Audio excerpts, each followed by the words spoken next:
team synergies. So this is something that I'm really interested in, how to get 1 + 1 = 5 on a team. But it's not easy to do as a team lead or a project manager.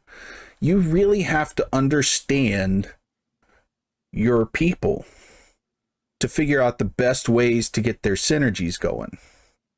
So what are some ways you think that could help team synergies in a development project? I don't know of a way, or I haven't thought about this much. I mean, frankly, I just I saw this particular line item less than an hour ago. So I haven't formed any thoughts with regard to it.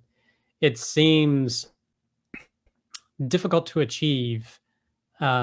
Essentially, it goes to, the sum is greater than the individual parts, or the benefit is, two people coming together produces something better than people could produce individually.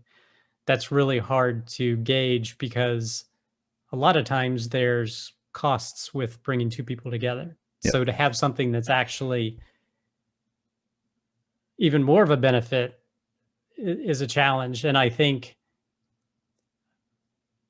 I don't know, sitting here right now, in terms of what I'm thinking, I mean, if you could find it, that's great, but that may be difficult to find. And I don't know how to identify that, because that is very people specific about what different people's strengths are.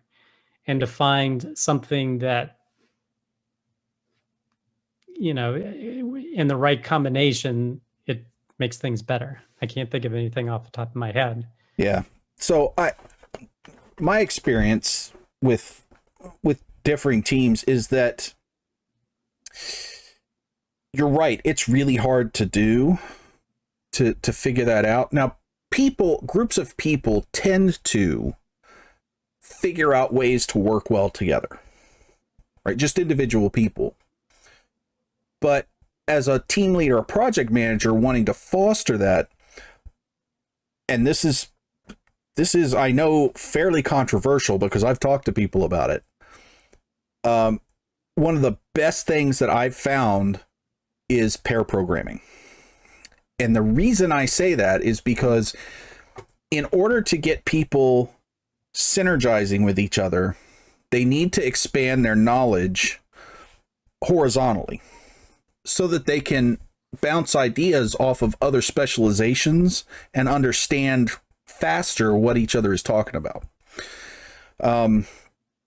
So for instance, if we've got a front end person and a database person and they pair program, maybe an hour, 2 hours a week and work on things, then they can learn from each other about those other specializations. And then what ends up happening as you kind of cycle that around the team and everybody picks up smatterings of everybody else's specializations, when we have to work on something, anybody can just jump in there and say, okay, let's think about this and think about this and think about this, and let me research that while you're typing.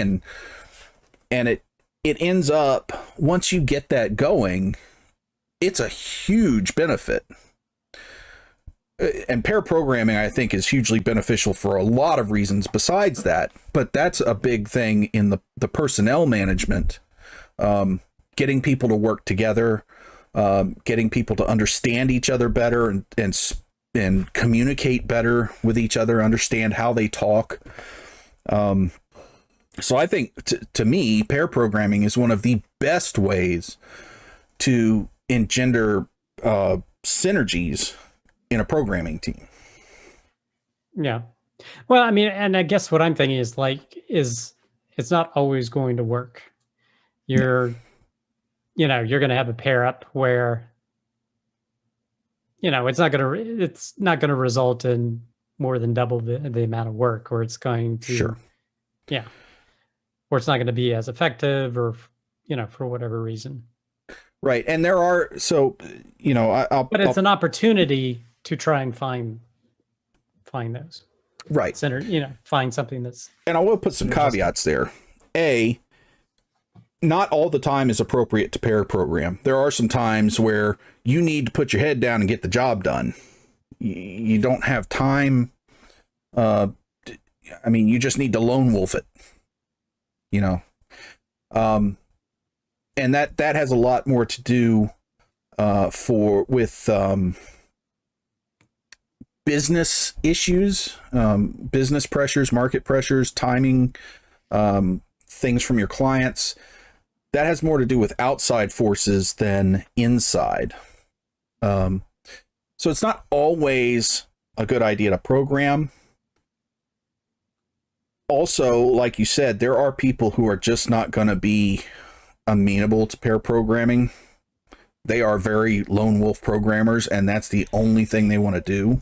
And I'm not saying it's a case where someone's not amenable to it, but I'm just saying, for lack of a better term, I think it's a bit of a crapshoot whether programmer A and B come together and produce something faster than them working independently. Like maybe A does it with C, but A with B, it doesn't work out that way. Right. And I think early on, that's almost always going to be the case. Like if you just start introducing pair programming, your immediate thing is it's going to slow things down. It just is. Yeah. But over the long haul, I think more often than not, it's going to help.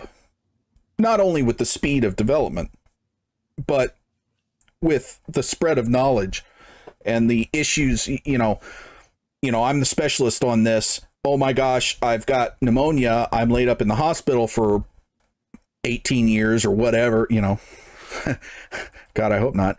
But somebody else can understand what I've been doing and take it over, and it doesn't just crash the business because, this major part of the program that I was in charge of suddenly has nobody who knows about it. So there's more than just the synergies that go on with pair programming. A lot of things happen, but that's one of the best things I've found that almost always will eventually lead to synergies in a team. So Mark asks, what tools have you used for pair programming? Parsec. I haven't used Parsec. There are, I've done all kinds of stuff, just screen sharing is the easiest way I know of to do it. But I've also used I use this sometimes I can't think of the name of it. Hold on, I'll find it. It's AnyDesk. Because it basically has a whiteboard in it. You can share the screen. Both people can be in there mucking around, and it has a whiteboard. So AnyDesk I really like. But I've mostly used Zoom just because people get on the Zoom call and then it may lead to just working in Zoom doing the thing. So right. Vast majority of the time it's been Zoom. Although I have heard good things about Tuple as well. TUPLE. I have too, although I think there was some reason I couldn't use that when I looked at it. Well, they were only Mac OS now. That was it. That was the reason. I use Linux, and I've heard that they're developing a Linux client. Anyway. Yeah. So yeah, but more often than not, what I end up using is just something like screen sharing on Zoom or Microsoft Teams or Google Meet or whatever we're talking on, because that's the fastest way to get set up.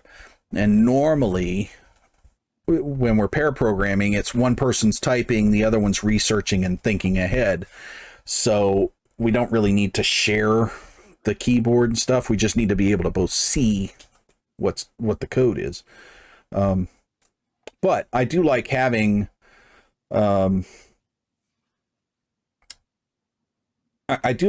the ability to have kind of like a whiteboard ability where we can just kind of switch and draw some things, because I love whiteboards.